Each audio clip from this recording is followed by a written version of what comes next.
Hello everyone, welcome to Bright IQ. तो जैसा कि सभी को पता है कि अभी हम लोग पढ़ रहे हैं आरबी एनटीपीसी में जीके जीएस के प्रीवियस ईयर्स यानी 2021 में पूछे गए सारे इंपॉर्टेंट क्वेश्चन को। ये आपका लास्ट पार्ट है। इससे पहले हम लोग 2 पार्ट में बहुत सारे क्वेश्चन को स्टडी कर चुके हैं। इसमें सिर्फ वही क्वेश्चन को आपको कवर अप किया जा रहा है जो 2021 में पूछे गए हैं आरबी के एग्जाम के अंदर। साथ ही साथ हम लोग क्वेश्चन के साथ जो भी कॉन्सेप्ट बन सकते हैं उन सारे कॉन्सेप्ट को भी क्लियर करें। तो चलिए बिना लेट के हम लोग आते हैं नेक्स्ट क्वेश्चन पे, जो है आपका कि which of the following is the correct chronological order of prehistorical periods of human activities and civilization. निम्नलिखित में से मानव गतिविधियों और आपका सभ्यता के प्रागैतिहासिक काल का सही कालानुक्रम जो है वो कौन सा है। तो जी हाँ, अगर हम लोग इसकी बात करते हैं तो इसके लिए आ जाइए आप ऑप्शन नंबर बी में।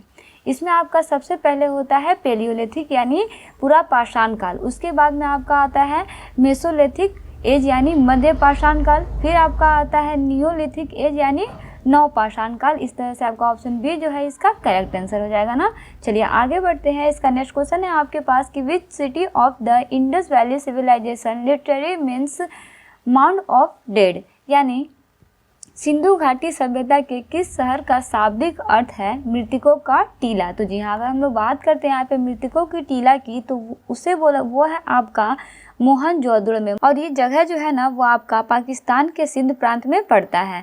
वही नेक्स्ट क्वेश्चन है आपके पास कि which is the oldest among the 4 Vedas, यानी चारों वेदों में सबसे प्राचीन कौन सा है। तो जी हाँ, अगर हम लोग चारों वेदों में सबसे प्राचीन वेद की बात करते हैं तो वो है आपका ऋग्वेद। ऋग्वेद जो है वो आपका सबसे पुराना वेद है जिसमें आपके 10 मंडल और आपका 1028 जो है वो सूक्त मौजूद है। याद रखिए कितने मंडल हैं, तो आपके 10 मंडल हैं और 1028 जो है वो सूक्त हैं।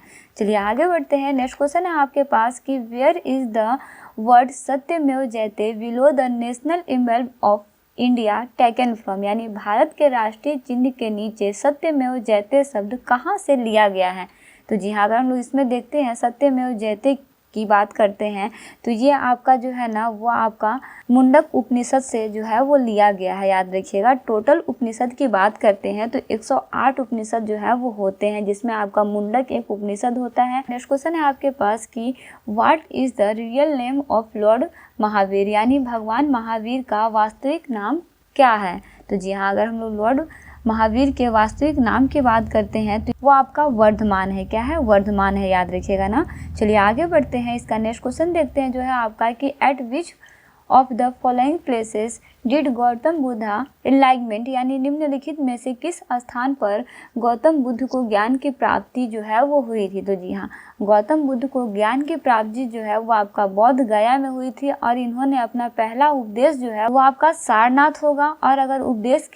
और अगर ज्ञान की बात होगी तो वो आपका बोध गया। ज्ञान कहाँ प्राप्त किए? बोध गया में। पहला उपदेश कहाँ दिए? तो वो है आपका सारनाथ में ना, याद रखिएगा।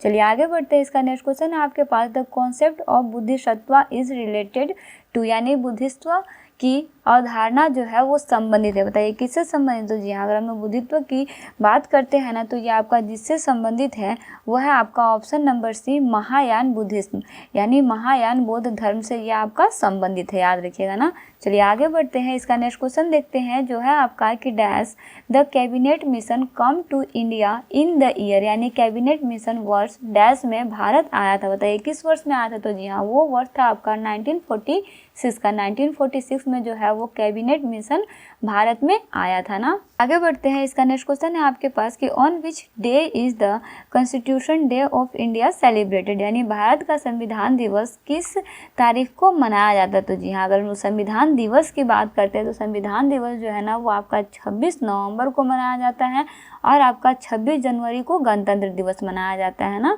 ठीक है, याद रखिएगा। इस दिन जो है ना वो आप के संविधान को लाया गया था, है ना। संविधान ये अस्तित्व में आया था और पूरी तरह से इसको जो लागू किया गया था वो डेट था आपका 26 जनवरी को, जिसे हम लोग गणतंत्र दिवस के रूप में मनाते हैं। लेकिन अगर यहाँ पे पूछा जाए कि भारत में किस तारीख को आया था, मतलब इसको लाया गया था, तो वो समय था आपका 26 नवंबर का। 26 नवंबर को संविधान को लाया गया था और 26 जनवरी को इसे पूर्ण रूप से स्थापित किया गया था, जिसे हम लोग गणतंत्र दिवस के रूप में सेलिब्रेट करते हैं हर साल ना।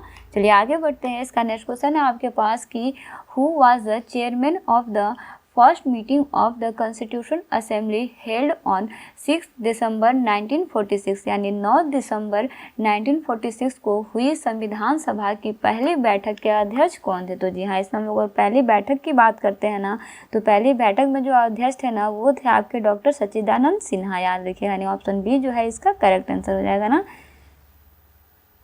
चलिए आगे बढ़ते हैं। इसका नेक्स्ट क्वेश्चन है आपके पास कि who design the national flag of India, यानी भारत के राष्ट्रीय ध्वज को किसने डिजाइन किया है? तो जी हाँ, भारत के राष्ट्रीय ध्वज को डिजाइन करने वाले जो व्यक्ति है वो है आपके पिंगली वेंकैया। पिंगली वेंकैया के द्वारा जो है वो भारत का राष्ट्रीय ध्वज को डिजाइन किया गया है ना।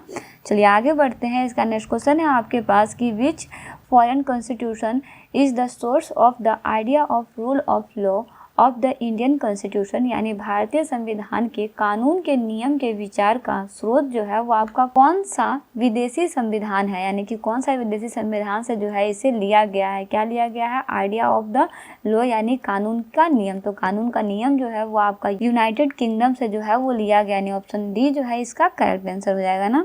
चलिए आगे बढ़ते हैं। इसका नेक्स्ट क्वेश्चन है आपके पास कि where is the concept of directive principle 86 taken in the Indian constitution, यानी भारतीय संविधान में निर्देशक सिद्धांतों की अवधारणा कहाँ से ली गई है? तो जी हाँ, निर्देशक सिद्धांत यानी डीपीएसपी की बात करते हैं तो ये सिद्धांत जो है ना वो आपका आयरलैंड से लिया गया है। कहाँ से लिया गया है? आयरलैंड से लिया गया। इसे याद रखिएगा। ये सारे क्वेश्चन जो है ना वो आपके प्रीवियस ईयर्स में हूबहू 2021 में पूछे हुए क्वेश्चन है। सारे क्वेश्चन को ना आप कॉन्सेप्ट के साथ जरूर स्टडी कीजिएगा। इन सारा का लिंक जो है वो आपका टेलीग्राम चैनल पर मिल जाएगा, जहाँ से जाके कि आप सारे के पीडीएफ को अच्छे से डाउनलोड करके स्टडी कर सकते हैं। चलिए इसका नेक्स्ट और लास्ट पार्ट देखते हैं इस पार्ट का कि which of the following is the highest peak of the Nilgiri hills, यानी निम्नलिखित में से कौन सा नीलगिरी पहाड़ियों की सबसे ऊंची चोटी है? तो जी हाँ, अगर हम नीलगिरी पहाड़ियों की सबसे ऊंची चोटी की बात करते हैं तो वो है आपका डोडा बेटा, ठीक है, जिसकी ऊंचाई की अगर हम लोग बात करते हैं तो इसकी कुल हाइट जो है ना वो आपका 2637 मीटर है, याद रखिएगा ना। तो बेसिकली इस तरह से हम लोग आज के वीडियो में आरबी एनटीपीसी में 2021 से जितने भी क्वेश्चन पूछे गए थे उन सारे क्वेश्चन को हम लोग स्टडी कर चुके हैं। टोटल 40 क्वेश्चन जो है वो आपके एनटीपीसी में जीके जीएस से पूछे गए हैं। सारा क्वेश्चन आपका जो है ना वो एग्जाम पॉइंट ऑफ व्यू से बहुत ही इंपॉर्टेंट है, क्योंकि क्वेश्चन में आपका जितना भी कॉन्सेप्ट बन सकता है ना वो मैक्सिमम कॉन्सेप्ट को हम लोग कवर अप करने का कोशिश किए हैं। नेक्स्ट वीडियो में हम लोग एनटीपीसी में जीके जीएस के ही कोई और ईयर में पूछे गए सारे इंपॉर्टेंट क्वेश्चन को स्टडी करेंगे। अगर आपने 4 से 5 साल तक के सारे प्रीवियस ईयर्स के क्वेश्चन को अगर कॉन्सेप्ट के साथ स्टडी कर लेते हैं तो यकीन मानिए जब आप सिलेबस उठाइएगा या फिर आप नए नए क्वेश्चन के सेट को लगाइएगा ना तो आपका बहुत सारा क्वेश्चन जो है ना वो मैच करेगा। तो सारे क्वेश्चन को कॉन्सेप्ट के अकॉर्डिंग स्टडी करते रहिए। क्वेश्चन में कोई भी प्रॉब्लम हो, कोई और रिलेवेंट कंटेंट चाहिए तो प्लीज़ कमेंट बॉक्स में कमेंट जरूर कीजिएगा। मिलते हैं नेक्स्ट वीडियो में एक इंपॉर्टेंट पार्ट, एक इंपॉर्टेंट टॉपिक के साथ। Thanks for watching, like and subscribe right IQ।